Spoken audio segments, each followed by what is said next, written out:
I was just upstairs watching TV, and all I hear was a woman like screaming, saying, "Gary, give me my baby, Gary, give me my baby."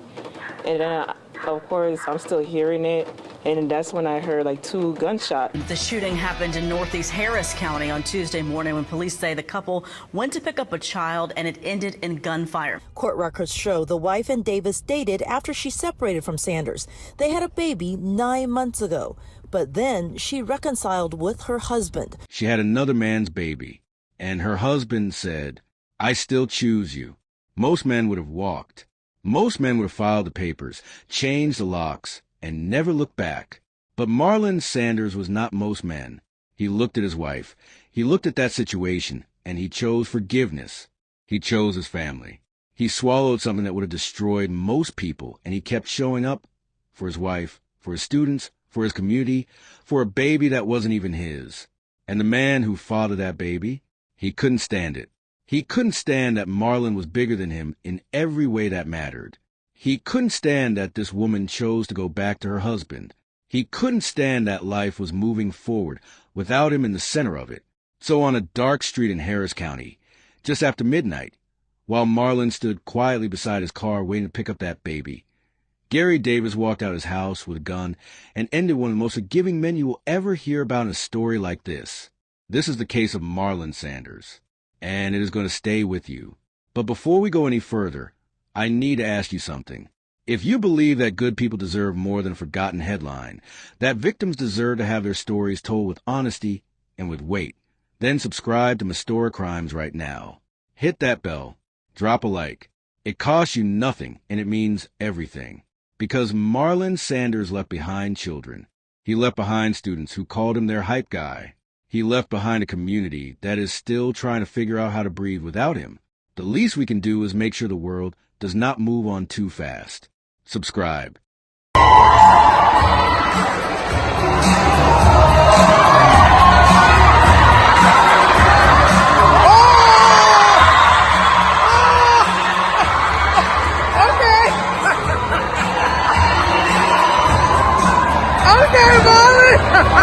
Let's get into who this man really was. Port Arthur, Texas is a small, tight city in the southeastern corner of the state.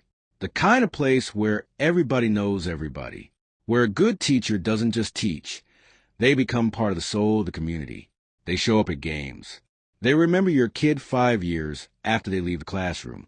They make you feel like you matter even when the world outside those school walls is telling you otherwise. That was Marlon Sanders, 36 years old. He had been serving Port Arthur ISD for over 7 years. During the day, he taught music at Lucian Adams Elementary School. After school, he crossed town and coached football and basketball at Memorial High School. On weekends and in the evenings, he was a singer, a DJ, a musician. The man was everywhere, and everywhere he went, he made things better just by being there. His principal, Dr. Shailunda Filer, said something that stopped me completely when I read it. She said that on the very first day she met Marlon, during teacher orientation, he told her husband that he was going to take care of her, not because he had to say it, not to impress anyone, just because that is who he was, a man who saw people and immediately thought about how he could protect them. Co-workers called him the school's hype guy. They said he walked into every room and lifted it. Students loved him. Staff trusted him, and the community claimed him as one of their own. This was not a man with secrets. This was not a man hiding darkness behind a good reputation. What you saw with Marlon Sanders was exactly what you got, and what you got was someone rare. Someone who led with love so consistently that the people around him just came to expect it, which makes what happened to him so much harder to sit with. Nobody's marriage is perfect, and Marlon Sanders' marriage was no exception. The details of what drove them apart are not fully public, and that is their family's business. What the court records do confirm is that approximately 3 years before his death, Marlon and his wife separated. It happens. Marriages go through seasons, and sometimes those seasons get cold enough that people step away from each other trying to find warmth somewhere else. And that is exactly what happened. During their separation, Marlon's wife began a relationship with another man. His name was Gary Davis, 38 years old, from Houston. And this was not a brief, casual encounter. This was a real relationship. Significant enough that she became pregnant. Significant enough that she carried that pregnancy to term and gave birth to a baby girl. A child who would be about 9 months old by the time everything fell apart on that street in Harris County. Now I want you to think about this from every angle, because this is where the psychology of this case starts to get complicated. When two people separate, especially in a long-term marriage, there's always a gray area, a painful, confusing in-between space where both people are technically free, but emotionally still tangled. She stepped into that space and found someone new. That is not unusual. That is human. What makes this story different is what happened next. Because somewhere in the middle of all of that, the separation, the new relationship, the pregnancy, the baby, Marlon's wife made a decision. She went back to her husband. She chose Marlon. And Marlon, knowing everything, chose her right back. I want you to really sit with that, because we live in a world that tells people protect their ego above everything. Walk away. Don't let anyone disrespect you. And those are not wrong instincts. But Marlon Sanders looked beyond his ego and saw his marriage, saw his wife, saw a family worth fighting for. And he made the choice that most people only talk about making in their most generous moments. He forgave her completely, and then he went further, because the baby was still there, a living, breathing reminder of everything that happened during that separation. A 9-month-old little girl who had done nothing wrong and deserved to know her father. And Marlon and his wife made the decision together. They would allow Gary Davis to be in that child's life. They would facilitate the relationship. They would do right by that little girl, even though it meant keeping a direct line open to the very man who had complicated everything. That is not just forgiveness. That is emotional maturity at a level that most adults never reach. But here's the question this case forces you to ask. When you extend that kind of grace to someone, do you ever stop to think about whether that person is capable of receiving it? Do you ever consider that your generosity might look like weakness to the wrong kind of person? That your peace might feel like an insult to someone who is still burning? Marlon didn't know what Gary Davis was capable of, but we are about to find out. There is a specific kind of rage that builds in a person who feels like they have been replaced, not just romantically, but existentially, like the whole story moved on and rewrote itself and left them out, like they're now a side character in a life they thought they were the center of. That feeling, left unchecked, does not stay quiet. It festers. It looks for somewhere to go. And sometimes it goes somewhere that cannot be undone. Gary Davis had lost a relationship. He had lost a woman. And now, every time there was a custody exchange for his baby daughter, he had to look at the reality of what his life had become. His ex was back with her husband. Her husband had forgiven everything and stepped into a role that most men would have run from. And the two of them were out here building a life, raising their family, doing the work. Meanwhile, Davis was on the outside, permitted visits, scheduled pickups, the biological father. Yes, but not the man in that house, not the one she chose. Now, I am not inside Gary Davis's mind. I cannot tell you exactly what he was thinking or feeling in those months leading up to May 25th. But what the court records show us in the moments right before the shooting tells a very specific story about the kind of man he was becoming. The baby had been staying with Davis for a couple of days, just a short visit, arranged by the couple so Davis could spend time with his daughter. By all appearances, they were doing everything right. They were being generous. They were making it work. But as Marlon and his wife were driving to Blue Timbers Court to pick up the baby, Davis started texting her. And the messages were not normal. He told her he was on that type of time.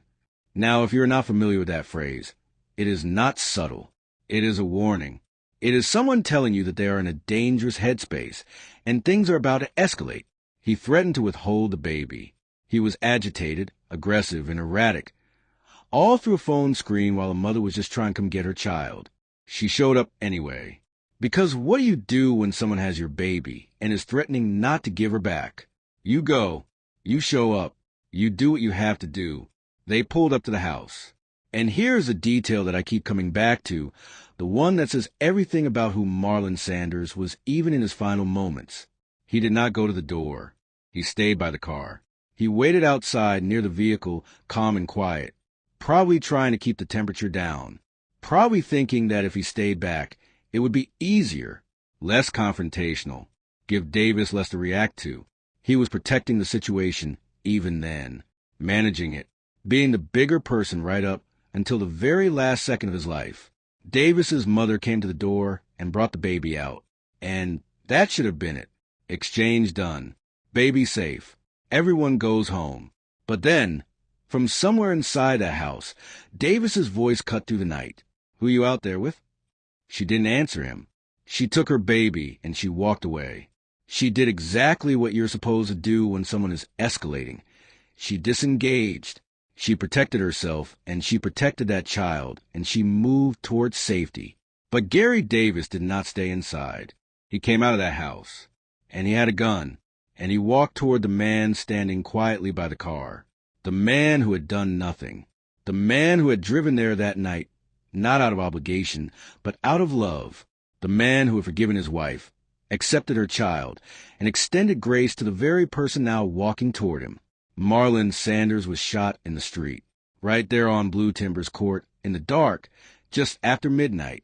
He was found by deputies on the roadway with a gunshot wound. They rushed him to the hospital. They did everything they could. He did not survive. Gary Davis was arrested at the scene. He did not run. He did not hide. He was booked into the Harris County Jail on a charge of murder.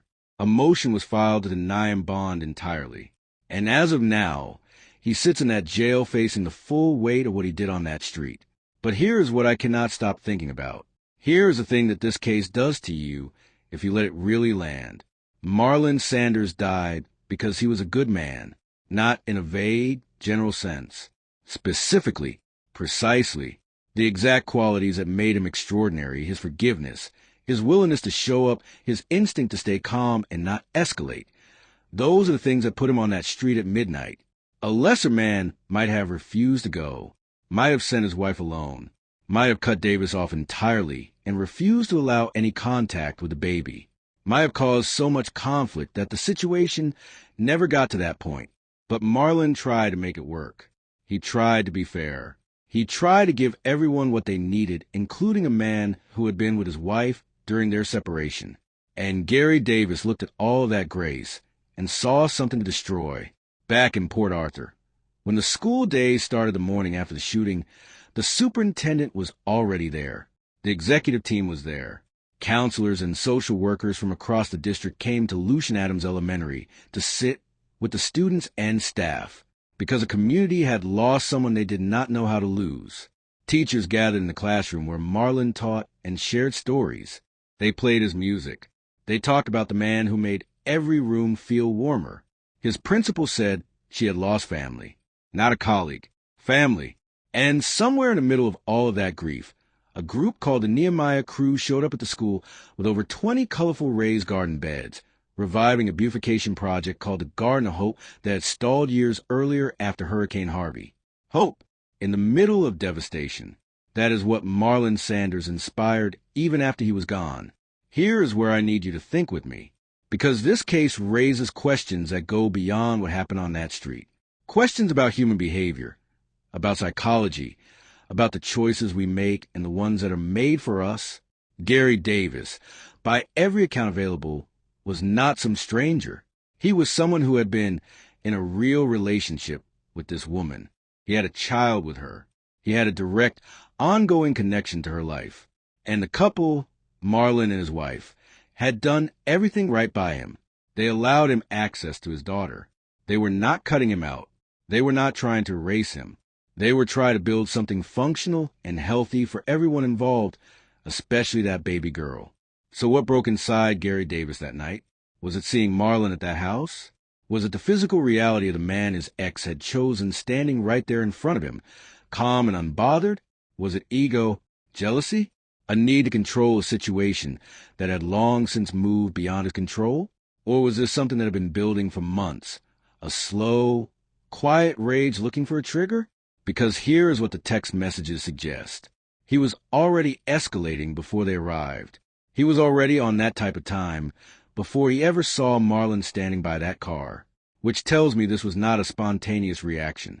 This was a man who had already decided, on some level, that this night was going to end differently than the others. And that is the most chilling part of this entire story. Not the shooting itself, as horrifying as it was, but the possibility that Davis had been sitting with this for a while, that the grace Marlon extended to him was never going to be enough, that no amount of forgiveness or generosity was going to satisfy someone who had already decided that Marlon's existence was the problem. Marlon Sanders was buried, leaving behind his wife, his children, his students, and a community that is still sitting in that grief. A 9-month-old little girl will grow up without knowing the man who was willing to be generous to her father when he had every reason not to be. And Gary Davis sits in a Harris County jail cell, having taken from this world something it could not afford to lose. I want to know what you think, because this case is not simple. Do you believe this was premeditated, that Davis planned this, or at least mentally prepared for it long before that night? Do you think the forgiveness Marlon showed Davis was ever perceived as anything other than a threat to Davis's ego? And what does it say about our world that a man can be killed specifically because he was too good, too forgiving, too willing to make space for someone who didn't deserve it? Leave your thoughts in the comments. I read every single one. And if this story moved you, if you think Marlon Sanders deserves to be remembered and talked about and not forgotten in a news cycle, share this video. Send it to someone. Make sure his name keeps being said. Subscribe to Mystora Crimes if you haven't already.